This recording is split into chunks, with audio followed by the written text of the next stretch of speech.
Hallelujah. യേശുവേ സ്തോത്രം, യേശുവേ നന്ദി, യേശുവേ സ്തോത്രം, യേശുവേ നന്ദി. അഭിഷേകാഗ്നിയുടെ പ്രേക്ഷകർക്ക് കർത്താവായ യേശു ക്രിസ്തുവിൻ്റെ ഉന്നത നാമത്തിൽ അനുഗ്രഹങ്ങളും സമാധാനവും. ഇന്ന് നാം ചിന്തിക്കുന്നത് ഗലാത്യ ലേഖനം 3-ാം അധ്യായം 9-ാം വാക്യം. വിശ്വാസമുള്ളവർ വിശ്വാസിയായ അബ്രാഹത്തോടൊപ്പം അനുഗ്രഹം പ്രാപിക്കുന്നു. കർത്താവിൻ്റെ ആത്മാവ് ഈ നിമിഷങ്ങളിൽ പ്രവർത്തിക്കാൻ നമുക്ക് പ്രാർത്ഥിക്കാം. ദൈവമേ, പരിശുദ്ധാത്മാവിനാൽ ഞങ്ങളുടെ ജീവിതങ്ങളെ പ്രകാശിപ്പിക്കണമേ. ഇപ്പോൾ ഇവിടെ പ്രഘോഷിക്കപ്പെടുന്ന ഓരോ വചനങ്ങളും ഞങ്ങളുടെ ഹൃദയങ്ങളിലേക്ക് ഇറങ്ങി ഇത് ഞങ്ങളുടെ ഹൃദയങ്ങൾക്ക്, ഞങ്ങളുടെ ജീവിതങ്ങൾക്ക് അനുഗ്രഹമാകുവാൻ സ്വർഗീയ പിതാവേ, പരിശുദ്ധാത്മാവിനാൽ ഞങ്ങളുടെ ജീവിതങ്ങളിലേക്ക് ഇടപെടണമേ എന്ന് പ്രാർത്ഥിക്കുന്നു. യേശുവേ സ്തോത്രം, യേശുവേ നന്ദി, യേശുവേ സ്തോത്രം, യേശുവേ നന്ദി. Praise the Lord, praise the Lord. നമ്മുടെ ജീവിതത്തിൽ നാം വലിയ ദൈവാനുഗ്രഹത്തിന് ഉടമകളാകാൻ ദൈവം നമുക്ക് നൽകിയിരിക്കുന്ന ഉന്നതമായ അനുഗ്രഹത്തിൻ്റെ ഒരു സോഴ്സാണ്, അനുഗ്രഹത്തിൻ്റെ ഒരു ഉറവിടമാണ് വിശ്വാസം. എൻ്റെയും നിങ്ങളുടെയും ജീവിതത്തിൽ എന്തെങ്കിലും ആവശ്യങ്ങൾ നേരിടുമ്പോൾ വിശ്വാസം വഴി നാം അനുഗ്രഹം പ്രാപിക്കണമെന്ന് ദൈവം ആഗ്രഹിക്കുന്നുണ്ട്. Praise the Lord, praise the Lord. Hallelujah, hallelujah. ഞാൻ ഓർക്കുകയാണ് സഗിയോൻ ധ്യാനകേന്ദ്രത്തിന്റെ ആരംഭ കാലഘട്ടം. ഈ ധ്യാനകേന്ദ്രത്തിൽ ഒരു ടാർപ്പായ കൊണ്ടുള്ള ഷെഡ് ഉണ്ടാക്കാൻ പോലും നിവൃത്തിയില്ലാതെ വളരെ ഞെരുക്കത്തിലും സാമ്പത്തിക ക്ലേശത്തിലും ഞെരുങ്ങിയ ആദ്യ കാലഘട്ടം. അപ്പോൾ സഗിയോൻ ധ്യാനകേന്ദ്രത്തിന്റെ പരിസരത്തുണ്ടായിരുന്ന ഒരു വരമ്പിൽ കൂടെ ഞാനും എൻ്റെ സഹപ്രവർത്തകരും ചുറ്റി നടന്ന് ഒരു ജപമാല കയ്യിലെടുത്ത് ചുറ്റി നടന്നിട്ട് ഞങ്ങൾ ഇങ്ങനെ കർത്താവിനോട് പറഞ്ഞു, കർത്താവെ, ഇന്ന് ഞങ്ങൾ നടക്കുന്ന ഈ വരമ്പും ഈ വരമ്പിന്റെ ഉള്ളിലുള്ള എല്ലാ ഭാഗങ്ങളും ദൈവവചന ശുശ്രൂഷയ്ക്ക് വേണ്ടി ഒരു ധ്യാനകേന്ദ്രമാക്കി മാറ്റി തരണമേ എന്ന് പറഞ്ഞ് വിശ്വാസം വഴി അവകാശപ്പെട്ട് ആ സ്ഥലം മുഴുവൻ സമർപ്പിച്ച് ഞങ്ങൾ പ്രാർത്ഥിച്ചു. പ്രിയപ്പെട്ട സഹോദരങ്ങളെ, ഇന്ന് പാലക്കാട് രൂപതയുടെ അട്ടപ്പാടിയിലുള്ള സഗിയോൻ ധ്യാനകേന്ദ്രം നിങ്ങൾ വന്നാൽ ആ ധ്യാനകേന്ദ്രത്തിന്റെ ഭിത്തിയിരിക്കുന്ന സ്ഥലം അന്ന് ഞങ്ങൾ നടന്ന വരമ്പാണ്. ആ വരമ്പിനുള്ളിലുണ്ടായിരുന്ന ഓരോ ഇഞ്ച് മണ്ണും കർത്താവ് അന്ന് ഞങ്ങൾ വിശ്വാസത്തോടെ പറഞ്ഞ ആ കാര്യത്തെ അനുഗ്രഹിച്ച് ഇന്നത് ധ്യാനകേന്ദ്രമാക്കി മാറ്റി. Price the Lord, hallelujah. പ്രിയപ്പെട്ട സഹോദരങ്ങളെ, അബ്രാഹാം എങ്ങനെയാണ് അബ്രാഹത്തിന്റെ ജീവിതത്തിൽ അനുഗ്രഹം പ്രാപിച്ചത്? അദ്ദേഹത്തിന് 100 വയസ്സായ ശരീരം, മൃതപ്രായമായ ശരീരം, സാറായുടെ വന്ധ്യമായ ഉദരം, ഒരു കുഞ്ഞിന് ഒരു സാധ്യതയില്ലെന്ന് മാനുഷികമായി 100% അറിയാമായിരുന്ന അബ്രാഹാം, എന്നാൽ അദ്ദേഹം ദൈവത്തിന്റെ വാഗ്ദത്തിനെതിരെ ചിന്തിച്ചില്ല, ദൈവത്തിന്റെ ശക്തിക്കെതിരെ ചിന്തിച്ചില്ല. ഒരു പ്രതീക്ഷയ്ക്കും സാധ്യതയില്ലാതിരുന്നിട്ടും അബ്രാഹാം പ്രതീക്ഷയോടെ വിശ്വസിച്ചു. റോമാലേഖനത്തിൽ 4-ാം അധ്യായം 18 മുതൽ 21 വരെ വാക്യങ്ങൾ. പ്രതീക്ഷയ്ക്ക് യാതൊരു സാധ്യതയില്ലാതിരുന്നിട്ടും അബ്രാഹാം പ്രതീക്ഷയോടെ വിശ്വസിച്ചു. 100 വയസ്സായ തന്റെ ശരീരം മൃതപ്രായമായിരിക്കുന്നുവെന്നും സാറായുടെ ഉദരം വന്ധ്യമാണെന്നും അറിയാമായിരുന്നിട്ടും അവന്റെ വിശ്വാസം ദുർബലമായില്ല. വിശ്വാസമില്ലാത്തവനെ പോലെ ദൈവത്തിന്റെ വാഗ്ദാനത്തിനെതിരായി അവൻ ചിന്തിച്ചില്ല. മറിച്ച് ദൈവത്തെ മഹത്വപ്പെടുത്തിക്കൊണ്ട് അവൻ വിശ്വാസത്താൽ ശക്തി പ്രാപിച്ചു. അബ്രാഹത്തിന് അറിയാമായിരുന്നു, 100 വയസ്സായ എൻ്റെ ഈ ശരീരത്തിൽ നിന്ന് ഇനി കുട്ടികൾ പിറക്കില്ല. അബ്രാഹത്തിന് അറിയാമായിരുന്നു, വന്ധ്യമായ സാറായുടെ ഉദരത്തിൽ നിന്ന് ഇനി കുഞ്ഞ് ജനിക്കില്ല. മാനുഷികമായി ഒരു സാധ്യതയും മുന്നിലില്ല. എങ്കിലും അബ്രാഹാം വിശ്വസിച്ചു, എനിക്ക് കുട്ടികൾ ഉണ്ടാകും, എനിക്ക് കടൽ തീരത്തെ സംഖ്യാതീതമായ മണൽത്തരികൾ പോലെ സന്തതികൾ ജനിക്കും. അദ്ദേഹം വിശ്വസിച്ചു. അതുകൊണ്ട് ഇന്ന് അബ്രാഹാം വിശ്വാസികളുടെ പിതാവാണ്. ഇന്ന് അബ്രാഹാം അനുഗ്രഹത്തിന്റെ വലിയ അനുഗ്രഹത്തിന്റെ ഗോപുരമാണ്. അദ്ദേഹം വിശ്വാസം വഴി അനുഗ്രഹം പ്രാപിച്ചു. ഹെബ്രായ ലേഖനം 11-ാം അധ്യായം 11-12 വാക്യങ്ങൾ ദൈവത്തിന്റെ വചനത്തിൽ നാം കാണുകയാണ്. പ്രായം കവിഞ്ഞിട്ടും സാറ വിശ്വാസം മൂലം ഗർഭധാരണത്തിന് വേണ്ട ശക്തി പ്രാപിച്ചു. അതിനാൽ ഒരുവനിൽ നിന്ന്, അതും മൃതപ്രായനായ ഒരുവനിൽ നിന്ന്, ആകാശത്തിലെ നക്ഷത്രജാലങ്ങൾ പോലെയും കടലോരത്തെ സംഖ്യാതീതമായ മണൽത്തരികൾ പോലെയും വളരെ പേർ ജനിച്ചു. അബ്രാഹവും സാറായും വിശ്വാസം വഴി അനുഗ്രഹം പ്രാപിച്ചു. പ്രിയപ്പെട്ട സഹോദരങ്ങളെ, ഇന്ന് അബ്രാഹം ലോകത്തിലെ പ്രബലമായ 3 ജനതകളുടെ പിതാവാണ്. ലോകത്തെമ്പാടുമുള്ള ക്രിസ്ത്യാനികൾ അബ്രാഹത്തെ പൂർവ്വ പിതാവായി അംഗീകരിച്ച് സ്നേഹിക്കുന്നു. ലോകമെമ്പാടുമുള്ള മുസ്ലിങ്ങൾ അബ്രാഹത്തെ അവരുടെ വലിയ പിതാവായി സ്നേഹിക്കുന്നു. ലോകമെമ്പാടുമുള്ള യഹൂദന്മാർ അവരുടെ പൂർവ്വ പിതാവായ അബ്രാഹത്തെ സ്നേഹിക്കുന്നു. ലോകത്ത് പ്രബലമായ 3 ജനതകളുടെ പിതാവായി അബ്രാഹം ഇന്ന് സ്വീകരിച്ച് സ്നേഹിക്കപ്പെടുന്നു. അബ്രാഹം ഇതിന്റെ ഉടമസ്ഥനായി ഉയർന്നത് വിശ്വാസം വഴിയാണ്. പ്രിയപ്പെട്ട സഹോദരങ്ങളെ, ഹെബ്രായ ലേഖനം 11-ാം അധ്യായത്തിൽ വിശ്വാസത്തെക്കുറിച്ച് ഒരു നിർവചനം നൽകുന്നുണ്ട്. വിശ്വാസം എന്നത് പ്രത്യാശിക്കുന്നത് ലഭിക്കുമെന്ന ഉറപ്പും കാണപ്പെടാത്തത് ഉണ്ട് എന്ന ബോധ്യവുമാണ്. വിശ്വാസം എന്നത് പ്രത്യാശിക്കുന്നത് ലഭിക്കുമെന്ന ഉറപ്പും കാണപ്പെടാത്തത് ഉണ്ട് എന്ന ബോധ്യവുമാണ്. ഇപ്പോൾ പ്രത്യക്ഷത്തിലില്ല, പ്രത്യക്ഷത്തിൽ അത് ഉണ്ടാകാൻ ഒരു സാധ്യതയുമില്ല. ഇപ്പോൾ പ്രത്യക്ഷത്തിൽ ഇല്ലെങ്കിലും, അതുണ്ടാകാൻ ഒരു സാധ്യതയില്ലെങ്കിലും, പ്രത്യാശിക്കുന്നത് ലഭിക്കും എന്ന ഉറപ്പോടെയുള്ള കാത്തിരിപ്പാണ് വിശ്വാസം എന്ന് പറയുന്നത്. വിശ്വാസം എന്നത് പ്രത്യാശിക്കുന്നത് ലഭിക്കുമെന്ന ഉറപ്പും കാണപ്പെടാത്തത് ഉണ്ട് എന്ന ബോധ്യവുമാണ്. Praise the Lord. Hallelujah, hallelujah. ഈ വിശ്വാസം എന്റെയും നിങ്ങളുടെയും ജീവിതത്തിൽ ഉണ്ടാകണമെന്ന് ദൈവം ആഗ്രഹിക്കുന്നുണ്ട്. മർക്കോസിന്റെ സുവിശേഷത്തിൽ 9-ാമത്തെ അധ്യായത്തിൽ ഒരു രംഗം നമുക്ക് കാണാം.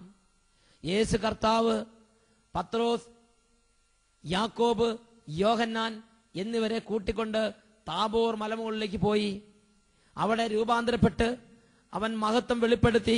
അങ്ങനെ വലിയ സംഭവങ്ങൾക്കെല്ലാം ശേഷം യേശുവും പത്രോസും യാക്കോബും യോഹന്നാനെല്ലാം മലയുടെ താഴ്വാരത്തേക്ക് ഇറങ്ങി വരുമ്പോൾ താഴ്വാരത്ത് മറ്റൊരു വലിയ സംഭവം നടന്നു. താഴ്വാരത്തുണ്ടായിരുന്ന ശിഷ്യന്മാരുടെ അടുത്തേക്ക് ഒരു കുട്ടിയുമായി ഒരപ്പൻ കടന്നു വന്നു, കൂടെ ജനക്കൂട്ടവും. ഈ ശിഷ്യന്മാരോട് ഈ കുട്ടിയെ സുഖപ്പെടുത്തണമെന്ന് ആ കുടുംബനാഥൻ ആവശ്യപ്പെട്ടു. എന്നാൽ ശിഷ്യന്മാർക്ക് അതിന് കഴിഞ്ഞില്ല. യേശു മലമുകളിൽ നിന്ന് ഇറങ്ങി വരുന്നത് കണ്ടപ്പോൾ അവർ വിസ്മയഭരിതരായി. അവർ കുട്ടിയെയും കൊണ്ട് ഈ ജനക്കൂട്ടം യേശുവിന്റെ അടുത്തേക്ക് ഓടിക്കൂടി. അവർ യേശുവിനോട് പറഞ്ഞു,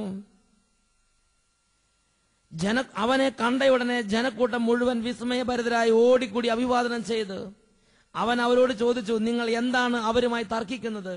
ജനക്കൂട്ടത്തിൽ നിന്ന് ഒരാൾ മറുപടി പറഞ്ഞു, ഗുരു, ഞാൻ എന്റെ മകനെ അങ്ങയുടെ അടുത്ത് കൊണ്ടുവന്നിട്ടുണ്ട്. മൂകനായ ഒരു ആത്മാവ് അവനെ ആവേശിച്ചിരിക്കുന്നു. അത് എവിടെ വെച്ച് അവനെ പിടികൂടിയാലും അവനെ നിലം പതിപ്പിക്കുന്നു. അപ്പോൾ അവൻ പല്ല് കടിക്കുകയും നൊരയും പതയും പുറപ്പെടുവിക്കുകയും മരവിച്ചു പോവുകയും ചെയ്യുന്നു. അതിനെ ബഹിഷ്കരിക്കാൻ അങ്ങയുടെ ശിഷ്യന്മാരോട് ഞാൻ ആവശ്യപ്പെട്ടു, എന്നാൽ അവർക്ക് അതിന് കഴിഞ്ഞില്ല. ഉടനെ ആ ശിഷ്യന്മാരെ കുറിച്ച് യേശു കർത്താവിന് ക്ഷോഭമുണ്ടായി. യേശു കർത്താവ് ഉടനെ തന്നെ പ്രതികരിക്കുന്ന ഇപ്രകാരമാണ്, ഓ വിശ്വാസമില്ലാത്ത തലമുറയെ, എത്ര നാൾ ഞാൻ നിങ്ങളോട് കൂടെ ഉണ്ടായിരിക്കും? എത്ര നാൾ ഞാൻ നിങ്ങളോട് ക്ഷമിക്കും? കുട്ടിയെ എന്റെ അടുക്കലേക്ക് കൊണ്ടുവരിക. ഉടനെ ആ കുടുംബനാഥൻ കുട്ടിയെ യേശു കർത്താവിന്റെ അടുക്കലേക്ക് കൊണ്ടുവന്നു. എന്നിട്ട് പറഞ്ഞു, കർത്താവേ, അങ്ങേക്ക് എന്തെങ്കിലും ചെയ്യാൻ കഴിയുമെങ്കിൽ ഈ കുട്ടിയെ സുഖപ്പെടുത്തി തരണമേ. മർക്കോസിന്റെ സുവിശേഷം 9-ാം അധ്യായം 22-23 വാക്യങ്ങൾ. എന്തെങ്കിലും ചെയ്യാൻ നിനക്ക് കഴിയുമെങ്കിൽ ഞങ്ങളുടെ മേൽ കരുണ തോന്നി ഞങ്ങളെ സഹായിക്കണമേ. ഇതാണ് നമ്മുടെ പ്രാർത്ഥനയുടെ രീതി. എന്തെങ്കിലും ചെയ്യാൻ അങ്ങേക്ക് കഴിയുമെങ്കിൽ ഞങ്ങളോട് കരുണ തോന്നി ഞങ്ങളെ സഹായിക്കണമേ. ആ കുടുംബനാഥനും നമ്മുടെ അതേ ടോണിൽ തന്നെയാണ് യേശു കർത്താവിനോട് സംസാരിക്കുന്നത്. ഇങ്ങനത്തെ പ്രാർത്ഥന യേശുവിന് ഇഷ്ടമല്ല. യേശു ക്രിസ്തു ഉടനെ തന്നെ ആ കുടുംബനാഥൻ ചോദിക്കൂ, കഴിയുമെങ്കിലെന്നോ? യേശു തന്റെ നീരസം വെളിപ്പെടുത്തി. കഴിയുമെങ്കിലെന്നോ. അതിനുശേഷം വിശ്വപ്രസിദ്ധമായ ഒരു വചനം യേശുവിന്റെ അധരങ്ങളിൽ നിന്ന് പൊട്ടി വീണു. വിശ്വസിക്കുന്നവന് എല്ലാ കാര്യങ്ങളും സാധിക്കും. വിശ്വസിക്കുന്നവന് എല്ലാ കാര്യങ്ങളും സാധിക്കും. Price the Lord. Hallelujah, hallelujah. പ്രിയപ്പെട്ട സഹോദരങ്ങളെ ശ്രദ്ധിക്ക്. ദൈവത്തിന് എല്ലാ കാര്യങ്ങളും സാധിക്കുമെന്നല്ല യേശു ക്രിസ്തു ഇവിടെ പഠിപ്പിക്കുന്നത്. ഒരു ദൈവ പൈതലിന് എല്ലാം സാധിക്കും എന്നല്ല പറയണത്. വിശ്വാസമുള്ളവന്, വിശ്വസിക്കുന്നവന് എല്ലാ കാര്യങ്ങളും കഴിയും. മർക്കോസിന്റെ സുവിശേഷം 9-ാം അധ്യായം 23-ാം വാക്യം. യേശു പറഞ്ഞു, കഴിയുമെങ്കിലെന്നോ. വിശ്വസിക്കുന്നവന് എല്ലാ കാര്യങ്ങളും സാധിക്കും. ഉടനെ തന്നെ കുട്ടിയുടെ അപ്പൻ നിലവിളിച്ച് പറഞ്ഞു, കർത്താവേ, ഞങ്ങളുടെ അവിശ്വാസം പരിഹരിക്കണമേ, ഞങ്ങളുടെ അവിശ്വാസം പരിഹരിക്കണമേ. യേശു പറഞ്ഞു, കുട്ടി എൻ്റെ അടുത്ത് കൊണ്ടുവരിക. യേശു ആ കുട്ടിയെ സുഖപ്പെടുത്തി പറഞ്ഞയച്ചു. Hallelujah, hallelujah, hallelujah. പ്രിയപ്പെട്ട സഹോദരങ്ങളെ, കർത്താവായ യേശു ക്രിസ്തുവിന്റെ ശിഷ്യന്മാർക്ക് വിശ്വാസത്തോടെ ആ കുട്ടിയെ സുഖപ്പെടുത്താൻ കഴിയാഞ്ഞതിൽ യേശു ക്രിസ്തു നീരസം പ്രകടിപ്പിക്കുന്ന ഒരു രംഗമാണ് 9-ാം അധ്യായത്തിൽ നാം കണ്ടത്. വിശ്വാസത്തോടെ നാം അത്ഭുതം പ്രാപിക്കണമെന്ന് കർത്താവ് ആഗ്രഹിക്കുന്നു. വിശ്വാസം വഴി നാം അത്ഭുതങ്ങൾ ചെയ്യണമെന്ന് കർത്താവ് ആഗ്രഹിക്കുന്നു. പ്രിയപ്പെട്ട സഹോദരങ്ങളെ, വിശ്വാസം അത്ഭുതങ്ങളെ ചെയ്യാൻ തക്കവിധമുള്ള വിശ്വാസം കർത്താവ് വരദാനമായി എനിക്ക് നിങ്ങൾക്ക് നൽകാൻ ആഗ്രഹിക്കുന്നുണ്ട്. ഇത് നാം പ്രാപിക്കണം, ഇത് നാം ഉപയോഗിക്കണം. ഇതുവഴി അനുദിനം നാം അത്ഭുതങ്ങളെ കാണണം. ദൈവം ആഗ്രഹിക്കുന്നുണ്ട്. Hallelujah, hallelujah. യേശുവേ സ്തോത്രം, യേശുവേ നന്ദി, യേശുവേ സ്തോത്രം, യേശുവേ നന്ദി. Price the Lord, price the Lord. ഒരു ദിവസം എൻ്റെ ജീവിതത്തിലുള്ള ഒരു സംഭവം ഞാൻ ഓർമ്മിക്കുകയാണ്. ഞാൻ അട്ടപ്പാടിയിലുള്ള സഗിയോൻ ധ്യാന കേന്ദ്രത്തിൽ ശുശ്രൂഷ ചെയ്യുന്ന ആദ്യ കാലഘട്ടം, സ്വന്തമായി ഒരു വാഹനമില്ലാതെ വളരെ ക്ലേശിക്കുന്ന കാലഘട്ടം. അങ്ങനെ സ്വന്തമായി വാഹനമില്ലാതെ ബസ്സിൽ യാത്ര ചെയ്ത് ശുശ്രൂഷ ചെയ്യുന്ന കാലഘട്ടത്തിൽ കൂടെ കൂടെ പനിയും ജലദോഷവും കുത്തിയുള്ള ചുമയും ഉണ്ടാകും. ചുമയുണ്ടായാൽ പിന്നെ ഒരു 6 മാസത്തേക്ക് ആ ചുമ നീണ്ടു നിൽക്കും. കുത്തിയുള്ള ചുമ. വചനം പ്രസംഗിക്കുമ്പോൾ ഇടയ്ക്കിടയ്ക്ക് കുത്തിയുള്ളൊരു ചുമ പുറത്തേക്ക് വന്നുകൊണ്ടിരിക്കും. ഇത് കേൾവിക്കാരിൽ പലർക്കും അസ്വസ്ഥത ഉളവാക്കുന്നു. അങ്ങനെ ഞാൻ ഒരു ദിവസം പാലക്കാട് ഒരു സുവിശേഷ പ്രസംഗത്തിന് വേണ്ടി ചെന്നപ്പോൾ പാലക്കാടുള്ള എൻ്റെ സഹപ്രവർത്തകർ പറഞ്ഞു, അച്ഛൻ ഈ ബസ്സിൽ യാത്ര ചെയ്ത് ഇതുപോലെ തണുപ്പടിച്ച് ഇതുപോലെ ചുമച്ച് ക്ലേശിക്കുന്നത് എന്തിന്? ഞാൻ പറഞ്ഞു, പുതിയൊരു വണ്ടി വാങ്ങണമെന്ന് വിചാരിച്ചാൽ സാമ്പത്തികമായി നിവൃത്തിയില്ലാത്തൊരു സാഹചര്യമാണ്. അപ്പോൾ വിശ്വാസത്തിന്റെ ദൂതനെ കുറിച്ച് ഞങ്ങൾ പങ്കുവെച്ചു. ഈ വചനഭാഗങ്ങൾ ഞങ്ങൾ വായിച്ച് ഞങ്ങൾ ഒരുമിച്ചിരുന്ന് വിശ്വാസത്തെക്കുറിച്ച് സംസാരിച്ച് വിശ്വാസം വഴിയുള്ള അത്ഭുതത്തെക്കുറിച്ച് ഞങ്ങൾ പങ്കുവെച്ച് അന്ന് ശനിയാഴ്ച പാലക്കാട് വെച്ച് ഞങ്ങൾ വിശ്വാസത്തോടെ പറഞ്ഞു, കർത്താവേ, ഞങ്ങൾക്ക് ഒരു വാഹനം ഞങ്ങൾ വിശ്വാസത്താൽ അവകാശപ്പെട്ട് പ്രാർത്ഥിക്കുന്നു. ഒരു 2 വീലർ പോലും നടത്താൻ, ഒരു 2 വീലർ പോലും വാങ്ങിക്കാൻ സാധ്യതയില്ലാത്തൊരു കാലഘട്ടം. അങ്ങനെ ഇരിക്കുമ്പോഴാണ് ഞങ്ങൾ ഒരു കാറിന് വേണ്ടി ദൈവത്തോട് അവകാശപ്പെട്ട് പ്രാർത്ഥിക്കുന്നത്. ഞങ്ങൾ പാലക്കാടിരുന്ന് കർത്താവിനോട് പറഞ്ഞു, ഇന്ന് അട്ടപ്പാടിയിൽ നിന്ന് ഞങ്ങൾ കാറില്ലാതെ ബസ്സിൽ യാത്ര ചെയ്ത് വന്നു. ഞങ്ങൾ ഞായറാഴ്ചത്തെ ധ്യാനം കഴിഞ്ഞ് തിങ്കളാഴ്ച അട്ടപ്പാടി മലമുകളിലേക്ക് സഗിയോൻ ധ്യാന കേന്ദ്രത്തിലേക്ക് ഞങ്ങൾ പോകുമ്പോൾ ഞങ്ങൾ ഒരു കാറിൽ പോകും. വിശ്വാസത്തോടെ പറഞ്ഞു, വിശ്വാസത്തോടെ പറഞ്ഞ് വിശ്വാസത്തോടെ അവകാശപ്പെട്ട് വിശ്വാസത്തോടെ പ്രാർത്ഥിച്ചു. പ്രതീക്ഷയ്ക്ക് യാതൊരു സാധ്യതയില്ല, പ്രതീക്ഷയ്ക്ക് യാതൊരു സാധ്യതയില്ല. കാറ് വാങ്ങിക്കാനുള്ള പണം കയ്യിലില്ല. കാറ് തരാന്ന് പറയുന്ന ഒരാളും ഞങ്ങളുടെ മുൻപിലില്ല. ഞങ്ങളുടെ കൺമുമ്പിൽ വിശ്വാസത്തിന് ഞങ്ങളുടെ കൺമുമ്പിൽ മാനുഷികമായി കാറിനൊരു സാധ്യതയില്ല. ഒരു ബാങ്കിൽ നിന്നും ലോണിന് വേണ്ടി ഞങ്ങൾ അപ്ലൈ ചെയ്തിട്ടില്ല. പ്രിയപ്പെട്ട സഹോദരങ്ങളെ, എങ്കിലും ഞങ്ങൾ ബൈബിളിൽ പറഞ്ഞിരിക്കുന്ന വിശ്വാസപ്രകാരം ഇങ്ങനെ പറഞ്ഞു, ഇന്ന് ശനിയാഴ്ച കാറില്ലാതെ ബസ്സിൽ യാത്ര ചെയ്ത് ഞങ്ങൾ ഇതാ വന്നിരിക്കുന്നു. ഞായറാഴ്ച ശുശ്രൂഷ കഴിഞ്ഞ് തിങ്കളാഴ്ച അട്ടപ്പാടി മലമുകളിലെ ധ്യാന കേന്ദ്രം ഞങ്ങൾ മടങ്ങുമ്പോൾ ഒരു കാറിൽ ഞങ്ങൾ യാത്ര ചെയ്യും. പ്രിയപ്പെട്ട സഹോദരങ്ങളെ, വിശ്വാസം അവകാശപ്പെട്ട് പ്രാർത്ഥിച്ചു. ഞായറാഴ്ച ധ്യാനം തുടങ്ങി. പാലക്കാട് ടൗണിൽ വളരെ ദരിദ്രരും നിർധനരുമായ പല ആളുകളും കൂടുന്ന ഒരു കൂട്ടായ്മയാണ് പാലക്കാട് ടൗൺ മിനിസ്ട്രിയുടെ പ്രയർ ഗ്രൂപ്പ്. ആ കൂട്ടായ്മയിലുള്ള ആ ധ്യാനത്തിൽ വെച്ച് നിരക്ഷരകുഷികളും പാവപ്പെട്ടവരുമായ ആ ദൈവജനത്തോടും പറഞ്ഞു, ഇതാ ഞങ്ങൾ വിശ്വാസത്തോടെ ഒരു വാഹനത്തിന് വേണ്ടി അവകാശപ്പെട്ട് പ്രാർത്ഥിക്കുന്നുണ്ട്, നിങ്ങളും ഞങ്ങളോട് ചേർന്ന് പ്രാർത്ഥിക്കുക. അങ്ങനെ ജനം മുഴുവൻ കരങ്ങൾ ഉയർത്തി വിശ്വാസത്തോടെ ഒരു വാഹനത്തിന് വേണ്ടി അവകാശപ്പെട്ട് പ്രാർത്ഥിച്ചു. പ്രിയപ്പെട്ട സഹോദരങ്ങളെ, അന്ന് സായാഹ്നമായപ്പോൾ പാലക്കാട് ടൗണിലുള്ള ഒരു പ്രമുഖനായ ഒരു വ്യക്തി അച്ഛന്റെ അടുത്തേക്ക് വന്നു. ആ വ്യക്തി പറഞ്ഞു, അച്ഛൻ ഒരു വാഹനം വാങ്ങിക്കുന്ന കാര്യത്തെക്കുറിച്ച് ചിന്തിക്കുന്നതായി ഞാൻ മനസ്സിലാക്കി. അച്ഛൻ, എന്റെ വീട്ടിൽ 2-3 വണ്ടികൾ കിടക്കുന്നുണ്ട്, വന്ന് നോക്കുക, ഇഷ്ടപ്പെട്ടാൽ ഒരു വണ്ടി കച്ചവടം ചെയ്യാം. ഉടനെ ഞാൻ പറഞ്ഞു, ചേട്ടോ, ഞങ്ങൾ പ്രാർത്ഥിച്ചിട്ടേ ഉള്ളൂ, കച്ചവടം ചെയ്യാനുള്ള പണമോ മറ്റ് സാഹചര്യങ്ങളൊന്നും ഞങ്ങൾ കൊണ്ടുവന്നിട്ടില്ല. ചേട്ടൻ പറഞ്ഞു, പണത്തിന്റെ കാര്യമൊക്കെ പിന്നീട്, ആദ്യം അച്ഛൻ വണ്ടി വന്ന് നോക്കുക, വണ്ടി ഇഷ്ടപ്പെട്ടാൽ അച്ഛൻ വില പറഞ്ഞ് ഉറപ്പിക്കുക, കച്ചവടം നടത്തുക, പണം പിന്നീട് മതി. അദ്ദേഹം നിർബന്ധിച്ച് എന്നെ കൊണ്ടുപോയി. ഞാൻ ചെന്നു, വാഹനം കണ്ടു, എനിക്ക് ഇഷ്ടപ്പെട്ടൊരു കാറ്. ഞാൻ ആ വാഹനത്തിന്റെ വില പറഞ്ഞുറപ്പിച്ചു. ആ ചേട്ടൻ പറഞ്ഞു, അച്ഛൻ വണ്ടി ഇതാ ഇപ്പോൾ തന്നെ കൊണ്ടുപോയിക്കൊള്ളുക. അച്ഛൻ പറയുന്ന ഡേറ്റിൽ അല്ലെങ്കിൽ അച്ഛൻ പറയുന്ന സമയത്ത് അച്ഛന് പണം ഉണ്ടാകുന്നതനുസരിച്ച് അച്ഛൻ കയ്യിൽ പണം ഏൽപ്പിച്ചാൽ മതി. പ്രിയപ്പെട്ട സഹോദരങ്ങളെ, ആ മനുഷ്യൻ അന്ന് തന്നെ കാറ് തരാൻ തക്കവിധം റെഡിയായി. പിറ്റേ ദിവസം രാവിലെ ആ കാറിലാണ് അച്ഛൻ അട്ടപ്പാടി മലമുകളിലേക്ക് യാത്ര ചെയ്തത്. ആ കാർ ഓടിച്ചുകൊണ്ടാണ് അച്ഛൻ അട്ടപ്പാടി മലമുകളിലേക്ക് പോകുന്നത്. പ്രിയപ്പെട്ട സഹോദരങ്ങളെ, ഹെബ്രായ ലേഖനം 11-ാം അധ്യായം 1-ാം വാക്യം, വിശ്വാസം എന്നത് പ്രത്യാശിക്കുന്നത് ലഭിക്കുമെന്ന ഉറപ്പും കാണപ്പെടാത്തത് ഉണ്ട് എന്ന ബോധ്യവുമാണ്. അച്ഛന്റെ ജീവിതത്തിൽ അച്ഛൻ ലഭിച്ച ആദ്യത്തെ കാറ് വിശ്വാസം വഴി ഇതുപോലെ അച്ഛൻ പ്രാപിച്ചെടുത്തതാണ്. Hallelujah, hallelujah, hallelujah. യേശുവേ സ്തോത്രം, യേശുവേ നന്ദി. പ്രിയപ്പെട്ട സഹോദരങ്ങളെ, ഈ വചനം കേട്ടുകൊണ്ടിരിക്കുന്ന ഓരോരുത്തർക്കും ഈ ഒരു വിശ്വാസം, അത്ഭുതങ്ങൾ ചെയ്യുന്ന വിശ്വാസം കൈമുതലായി തരാൻ സർവശക്തനായ ദൈവം ആഗ്രഹിക്കുന്നുണ്ട്.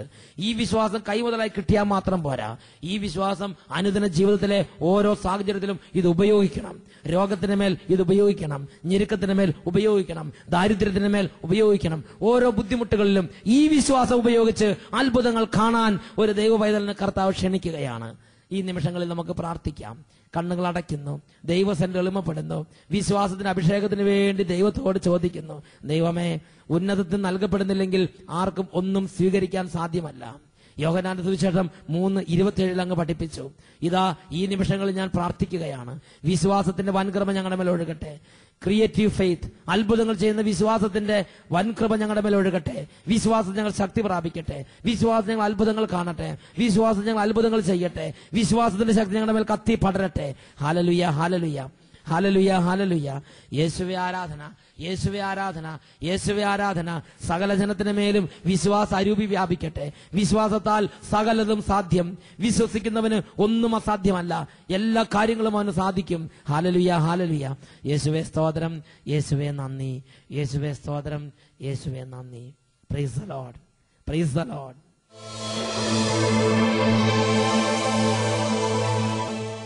Price the Lord.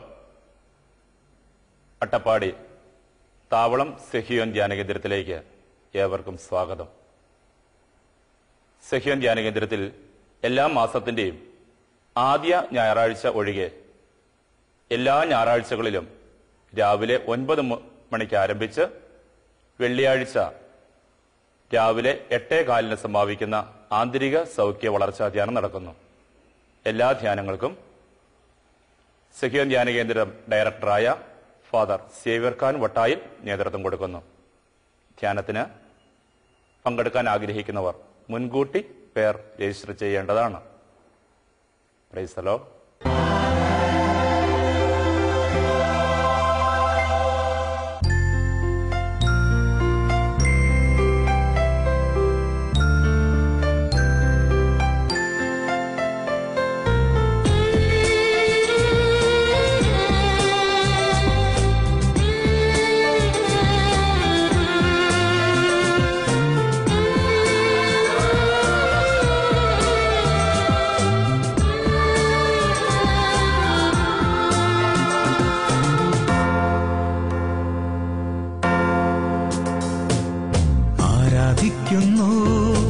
ആരാധിക്കുന്നു യേശുനാഥനെ, ആരാധിക്കുന്നു, ആരാധിക്കുന്നു, ആരാധിക്കുന്നു. ആരാധിക്കുന്നു ഓസ്തിരൂപനെ ആരാധിക്കുന്നു.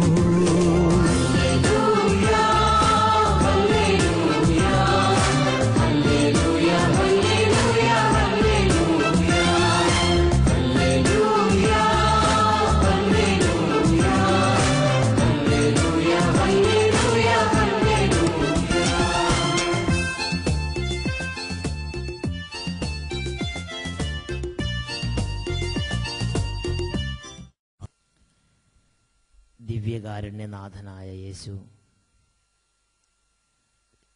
ശക്തിയോടും മഹത്വത്തോടും കൂടെ എഴുന്നള്ളി ഓരോ മകനെയും മകളെയും തൊട്ട് സുഖപ്പെടുത്തുന്ന സമയമാണിത്.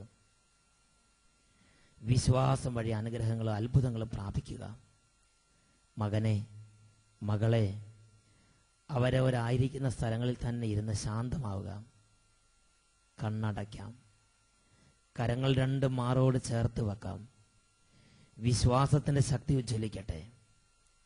വിശ്വാസത്തിന്റെ അഭിഷേകം വർദ്ധിക്കട്ടെ. ഇപ്പോൾ വിശ്വാസത്തോടെ രോഗികൾ രോഗസൗഖ്യത്തെക്കുറിച്ച് പറയട്ടെ. ഇപ്പോൾ വിശ്വാസത്തോടെ കടബാധിതരിക്കുന്നവർ കടബാധിത എന്നുള്ള വിടുതലിനെ കുറിച്ച് പറയട്ടെ. ഇപ്പോൾ വലിയ ഞെരുക്കത്തിലും ബുദ്ധിമുട്ടിലിരിക്കുന്നവർ വിശ്വാസത്തോടെ വിടുതലിനെ കുറിച്ച് പറയട്ടെ. സ്ഥലം വിൽപ്പന നടക്കാത്തവർ, സ്ഥലം വാങ്ങാൻ ഒരുപാട് നടന്നിട്ട് സ്ഥലം വാങ്ങാൻ പറ്റാത്തവർ, ഭവന നിർമ്മാണത്തിന് പണി പൂർത്തിയാകാത്തവർ, ഒരു ഭവന നിർമ്മാണം തുടങ്ങാൻ പോലും പറ്റാത്തവർ, പലതരത്തിലുള്ള ജോലിക്ക് വേണ്ടി അന്വേഷിച്ചിട്ട് ഒരു ജോലിയും കിട്ടാത്തവർ, വിവാഹ തടസ്സങ്ങൾ നിമിത്തം ഭാരപ്പെടുന്നവർ വിശ്വാസം പറയട്ടെ. എൻ്റെ വിവാഹം നടക്കും, എൻ്റെ ജോലി നടക്കും, എൻ്റെ രോഗം മാറും, എൻ്റെ സ്ഥല വിൽപ്പന നടക്കും, ഞാൻ പുതിയ സ്ഥലം വാങ്ങിക്കും, എനിക്ക് പുതിയ വീടുണ്ടാകും, എൻ്റെ ആരോഗ്യം മെച്ചപ്പെടും, എനിക്ക് ജീവിതം ഉണ്ടാകും, ഞാൻ ഉയർത്തെഴുന്നേൽക്കും, എനിക്ക് ഇപ്പോഴത്തെ അവസ്ഥ മാറും. വിശ്വാസം പറയട്ടെ. നിങ്ങൾ കാണുന്നത് വിശ്വാസത്തിൽ പറയുക. വിശ്വാസത്തിൽ പറയുന്നത് കർത്താവ് അനുഗ്രഹിക്കുന്നു. വിശ്വാസത്തിൽ പറയുന്നത് അനുഗ്രഹം പ്രാപിക്കാൻ തക്ക വിധം ദൈവം ഇപ്പോൾ കുടുംബങ്ങളെ അനുഗ്രഹിക്കുന്നു, ജീവിതങ്ങൾ അനുഗ്രഹിക്കുന്നു. ഈ കാര്യങ്ങളെക്കുറിച്ച് നിങ്ങളുടെ ജീവിതത്തിൽ നിങ്ങൾ പ്രാപിക്കാൻ ആഗ്രഹിക്കുന്ന കാര്യങ്ങൾ വിശ്വാസത്തോടെ പറഞ്ഞിട്ട് ഈശോയിലേക്ക് കരങ്ങൾ ഉയർത്തുക. അല്പനേരം സ്തുതിക്കുക. ഹാലലുയ, ഹാലലുയ, ഹാലലുയ, ഹാലലുയ. കർത്താവെ, ഇപ്പോൾ അത്ഭുത സൗഖ്യങ്ങൾ ദൈവജനത്തിന് മേൽ ഒഴുകട്ടെ. മാറാരോഗികൾ സൗഖ്യം പ്രാപിക്കട്ടെ. രക്തസ്രാവം നിലയ്ക്കട്ടെ. ക്യാൻസർ രോഗങ്ങൾ മാറട്ടെ. കരൾ രോഗങ്ങൾ മാറട്ടെ. കടബാധിതകളുടെ കെട്ടുകൾ അഴിയട്ടെ. സാമ്പത്തിക ഞെരുക്കങ്ങൾ വിട്ടൊഴിഞ്ഞു പോകട്ടെ. കുടുംബ കലഹങ്ങളെല്ലാം മാറിപ്പോകട്ടെ. സമാധാനത്തിന്റെ അഭിഷേകം കടലല പോലെ ഉയരട്ടെ. എല്ലാ കാര്യങ്ങളുടെ മേലും അധികാരമുണ്ട് കർത്താവിനെന്ന് സകലരും അറിയാൻ തക്കവിധം ഇപ്പോൾ കുടുംബങ്ങളിൽ അത്ഭുതങ്ങൾ സംഭവിച്ചുകൊണ്ടിരിക്കട്ടെ. അത്ഭുതങ്ങൾ സംഭവിച്ചുകൊണ്ടിരിക്കട്ടെ. കുഞ്ഞുങ്ങളില്ലാത്ത കുടുംബങ്ങൾക്ക് കുഞ്ഞുങ്ങൾ ലഭിക്കട്ടെ. വിവാഹം നടക്കാത്തവരുടെ വിവാഹങ്ങൾ നടക്കട്ടെ. ഹാലലുയ, ഹാലലുയ. യേശുവേ ആരാധന, യേശുവേ ആരാധന, യേശുവേ ആരാധന. വൈദ്യനെ എന്റെ കർത്താവേ സൗഖ്യദായക.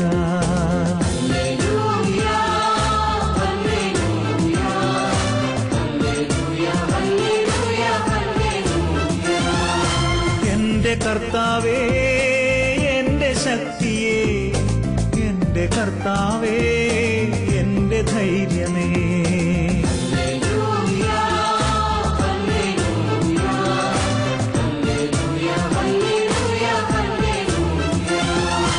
എന്റെ കർത്താവേ എന്റെ നാഥനേ, എന്റെ കർത്താവേ എന്റെ മാർഗമേ.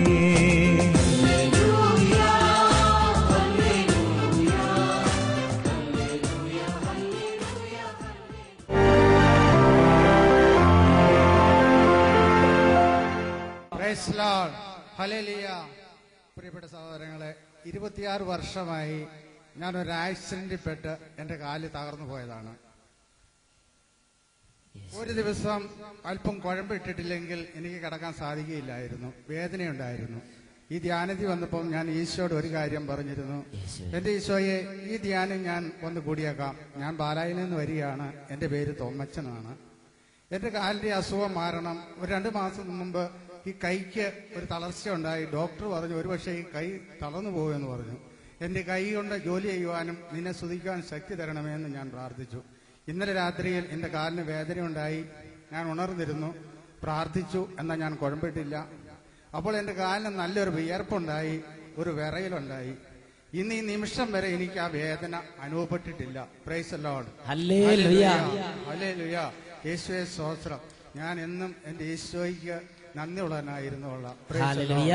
പ്രിയപ്പെട്ട സഹോദരങ്ങളെ, 26 വർഷമായുള്ള കാലിന്റെ ഈ പ്രയാസം ഈ ധ്യാനത്തിൽ വെച്ച് കർത്താവ് സുഖം. കാലൊന്ന് കാണിക്കാവോ? കാലൊന്ന് കാണിക്ക്, നോക്ക്. ഈ കാല് 26 വർഷമായി പ്രയാസപ്പെട്ടിരിക്കുകയായിരുന്നു. കർത്താവ് അത്ഭുതകരമായി സുഖപ്പെടുത്തി. കൈയടിച്ച് സ്വയം മഹത്വപ്പെടുത്താം.